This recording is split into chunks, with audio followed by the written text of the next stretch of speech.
Video को last तक देखिएगा, बहुत मजा आएगा। सोनू भाई कहाँ लपकल पड़ा जाते यार। अरे सारे प्रधान तबीयत बहुत ज्यादा खराब हुई वहीं जात है। फैक्ट मर्दवा बहनम कलियां देखे प्रधान दम सही रहे। अरे उनके हार्ट अटैक आई, सारे पूरा गांव भागल जाते उनके घरे देखे तो कहाँ जाते हैं। हार्ट अटैक आई है। हाँ फैक्ट मर्दवा।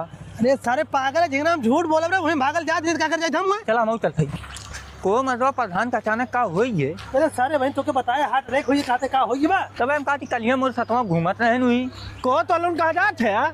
अरे सारे कुल मिला एकदम पगले है। अरे प्रधान की तबीयत बहुत ज्यादा खराब होने जाती देखा है। तबीयत खराब बाटा है। हाँ कोहो मर्दवा बहन सुबह हम देखे बढ़िया रहे यार, ऐसे बतिया टाइम ना चले। अरे यार हम लिया चला चला। का प्रधान कैसे हो तुम्हारी तबीयत? अरे भैया तबीयत इतनी खराब है, कब लागत जान बची ना है भैया। नहीं ऐसा कुछ ना, डॉक्टर कुछ ना बताए। डॉक्टर कहा था 5 लाख रुपया ऑपरेशन में लगी, अब कहाँ से लाई 5 लाख रुपया लगाई ऑपरेशन में हम। तू प्रधान चिंता मत कर, तुम्हें मारा ना तो झिंगे चलने चला अस्पताल हम ऑपरेशन करवाए पैसा लगाई। को मतलब चूती आया का 5 लाख रुपया लगा के ऑपरेशन करो जाए मत या दूसर कौन प्रधान बनी है। अरे सारे अपने गांव प्रधान है, अगर मर गई है ना तो इनके घर वाले 25-30 लाख रुपया पाई है। 30 लाख रुपया पाई है।